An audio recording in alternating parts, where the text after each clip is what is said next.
Para iniciar, escucharemos al señor Tomás Federico Arias Castro con el tema Prolegómenos históricos del derecho constitucional costarricense, de la Constitución de Cádiz 1812 al Pacto de Concordia 1821. Bienvenido.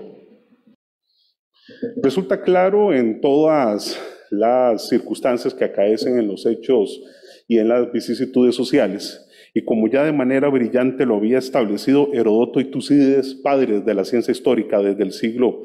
IV antes de Cristo, que ningún hecho, ninguna circunstancia, ningún elemento, ningún aspecto social nace de la nada, es fortuito o se genera exactamente por eso, generación espontánea, sino que por el contrario responde a una serie de factores precedentes que lo explican, lo sustentan, lo fundamentan y lo más importante, le dan toda forma para que luego se desarrolle per se dicho acontecimiento.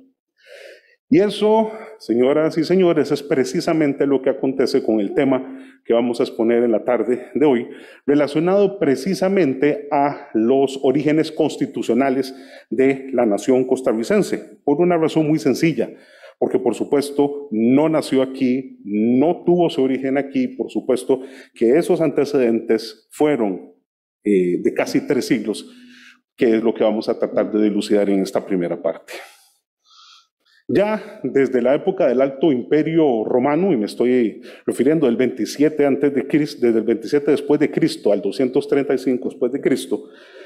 propiamente, como lo decimos en la época del Alto Imperio, el princeps, que había sido la persona que había sustituido a la autoridad senatorial, había empezado a emitir una serie de normativas, edictos y una serie de leyes que, bajo una figura de superioridad jerárquica dentro del entramado jurídico romano, se imponía a los otros bemoles de ese ordenamiento jurídico. Resulta ser que el grado de vincularidad y el grado de obligatoriedad que se le daba a estas leyes poco a poco fueron provocando que se impusieran a las demás leyes del ordenamiento jurídico romano. Y así nace en la historia la figura de la constitutio,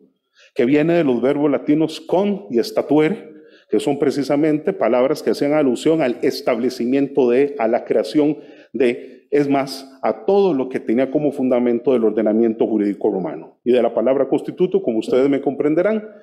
nace precisamente con el desarrollo del tiempo la palabra constitución, como símbolo entonces de esa norma básica sobre la que se construye, sobre la que se fundamenta, sobre la que se hacen las bases de todo el entramado jurídico.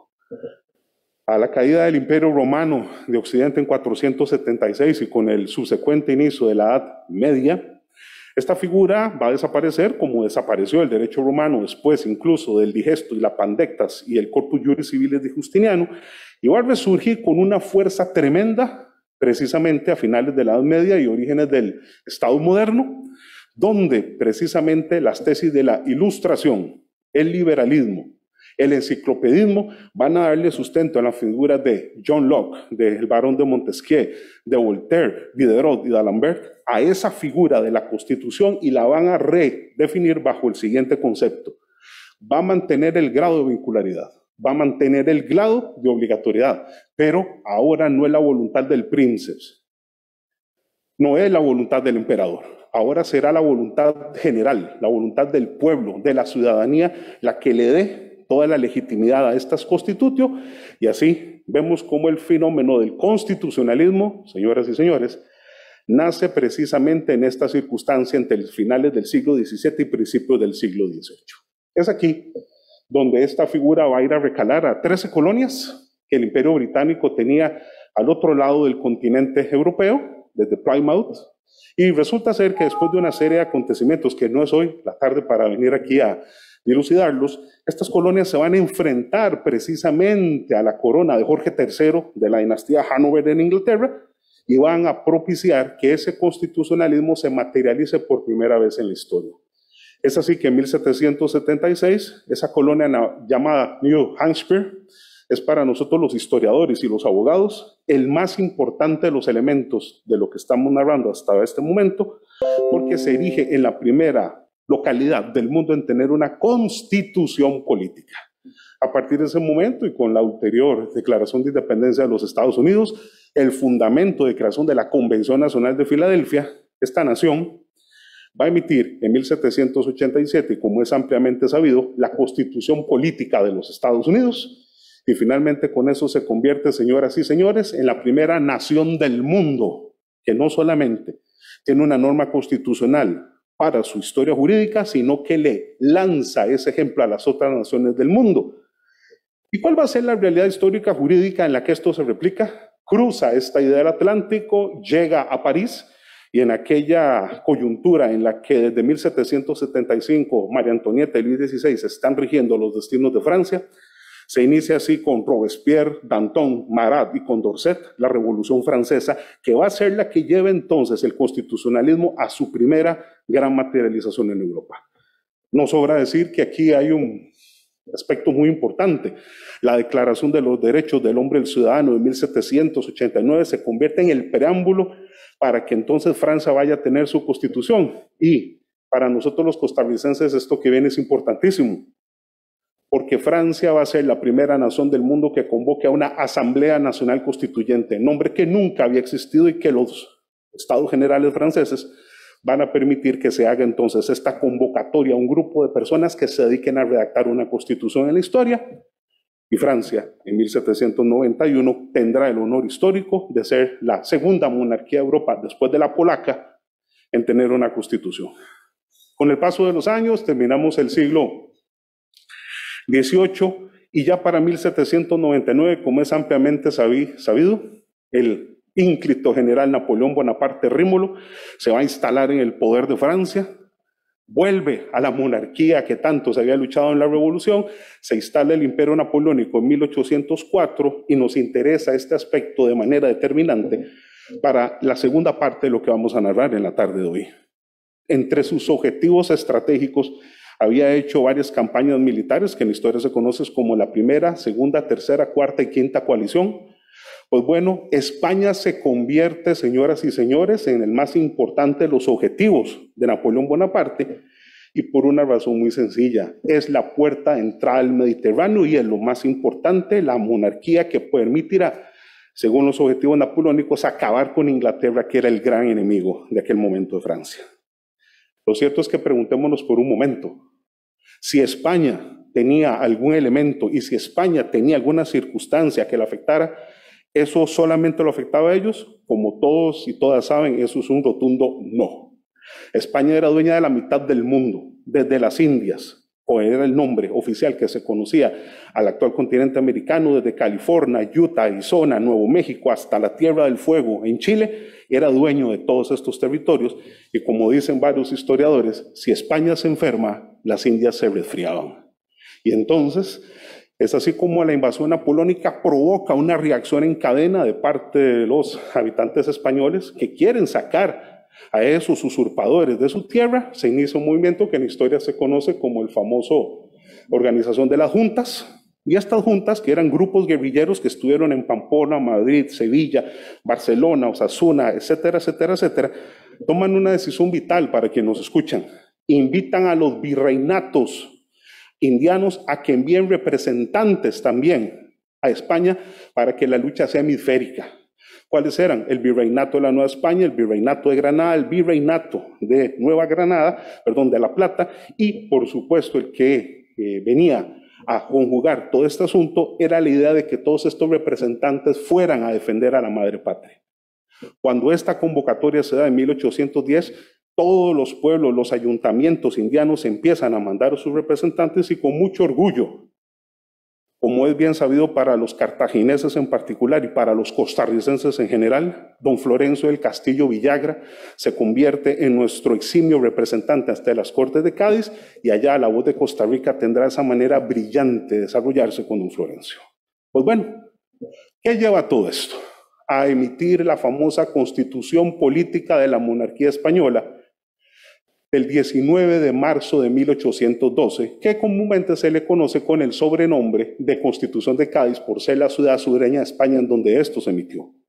Esta Constitución va a marcar un parteaguas, un punto de inflexión en la historia constitucional, no solamente de Europa, sino de las Indias. ¿Por qué? Porque entonces, como decimos en historia y en derecho, acabamos de acontecer el origen de la primera Constitución política de España. de las Indias y lo más importante de Costa Rica, porque esa constitución sería aprobada aquí bajo el gobierno de Juan de Udiño para que entonces se convierta entonces en constitución política primera de nuestra historia patria. Pues bueno, señoras y señores, ¿cómo nos impactó esto de manera directa? Resulta ser que Costa Rica pertenecía desde el siglo XVI al otrora reino de Guatemala, que también se llamaba Capitanía General y Audiencia porque tenía las tres consideraciones, la política, la jurídica y la militar. Costa Rica en aquel momento empezó en 1540 con el nombre de Provincia de la Nueva Cartago y la Costa Rica, y a partir de 1573 se convierte en Provincia de Costa Rica. Todo el resto de la colonia hasta 1812 mantendrá esa naturaleza jurídica y la Constitución de Cádiz se la cambia, se la modifica, porque establece que se eliminan, atención, los virreinatos, las audiencias, las capitanías, los reinos y las intendencias, para que se establezca una nueva realidad jurídica que conocemos con el nombre de provincias. Y así, Guatemala pasa a ser de Reino de Guatemala a Provincia de Guatemala.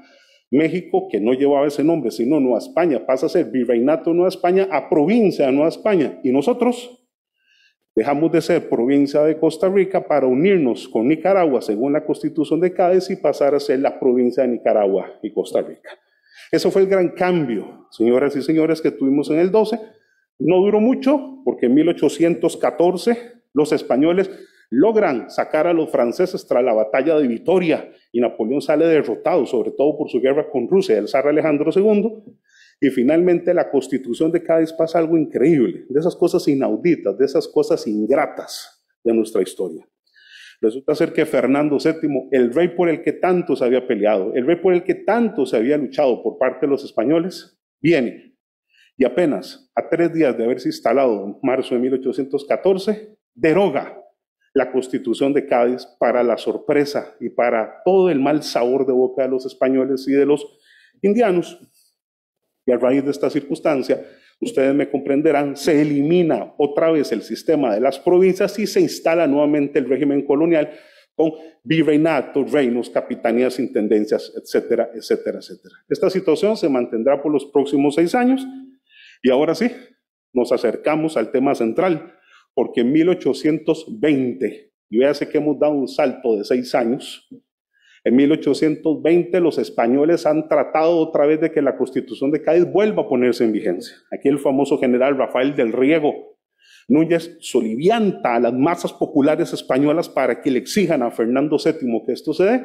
Se logra, la Constitución de Cádiz vuelve a estar en vigencia, desaparece nuevamente la estructura virreinal colonial, revive la estructura de las provincias otra vez. ¿Y qué es lo que pasa? Costa Rica se ve directamente impactada por esto. ¿Por qué? Porque coloquémonos en un aspecto paralelo. El más importante de los territorios a los que pertenecía Costa Rica como virreinato de la Nueva España, por supuesto que era México. Esa nación había iniciado su proceso independentista en 1810 con el cura Miguel Hidalgo y Costilla. Luego seguido por Ignacio López Rayón, el cura José María Morelos y Pavón, Vicente Guerrero, Guadalupe Victoria, Leona Vicario, Andrés Quintana Roo, y finalmente cuando esa guerra logró unir los esfuerzos de todos los mexicanos bajo la figura de Agustín de Iturbide, logran la independencia el 27 de septiembre de 1821 en la Ciudad de México, cuando logran vencer ya a las tropas españolas del virrey Juan de Don Julio Ryan. Y entonces esa noticia de independencia tiene un eco tremendo, directo, sobre la más cercana. ¿Cuál era el territorio más cercano a México? Por supuesto, como todos estoy seguro que lo saben, la extinta Capitanía del Reino de Guatemala, que colindaba con Oaxaca, Tabasco y una parte de lo que sería luego la provincia de Yucatán. Cuando la noticia llega al territorio de Chiapas, que en aquel momento era guatemalteco, este territorio decide independizarse, replicar la independencia de México, y eso explica por qué hoy en día es parte de ese país. Se separa de Guatemala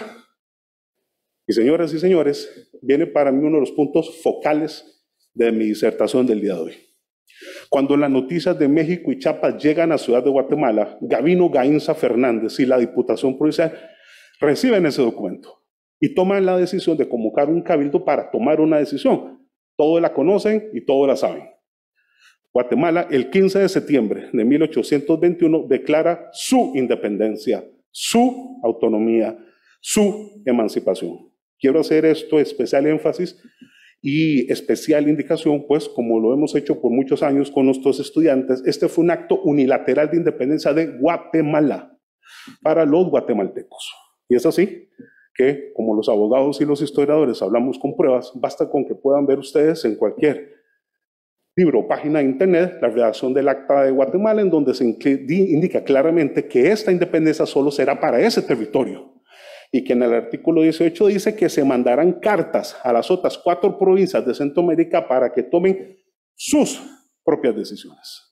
Esto lo que hace es que el 21 de septiembre, ojo, atención por favor a las fechas, San Salvador, que luego se convertirá en El Salvador,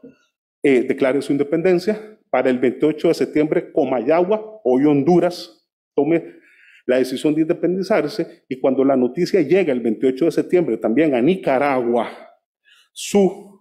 jefe político superior, Miguel Saravia, convoca a su cabildo, y ellos, todos españoles que no estaban, por supuesto, del lado de la independencia,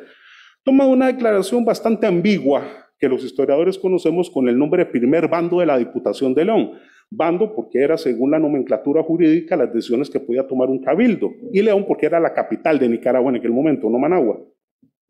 ¿Y qué es lo que sucede? Emiten una de las frases que por error siempre se ha creído que es costarricense, y por supuesto que costarricense no es así, sino que volvemos a lo mismo. El documento nicaragüense que se resguarda en el Archivo Nacional dice claramente que se tomará una decisión hasta, abro comillas, se despejen los nublados del día. Esa frase luego se va a entronizar dentro de la cultura costarricense de manera errada, creyéndose que fue una frase emitida aquí. ¿Y qué era lo que había detrás de eso? Bueno, pues la idea de que no se independizara, de que no se declarara la autonomía ni de Nicaragua ni de Costa Rica, con todo lo que eso implicaba. Lamentablemente ese bando se manda para Costa Rica, y vean lo que son las cosas de la vida. Apenas unos días después, cuando los nicaragüenses, entrando en comunicaciones con salvadoreños, hondureños y guatemaltecos, se dan cuenta de lo que había pasado en las otras naciones, de manera furibunda, de manera exigente, le obligan a Miguel González Saravia y a la Diputación de Nicaragua a retrotraerse en sus actuaciones y ahora sí emitir una declaración absoluta de independencia de Nicaragua el 11 de octubre de 1821, conocido entre los historiadores del derecho como el segundo bando de la Diputación de León.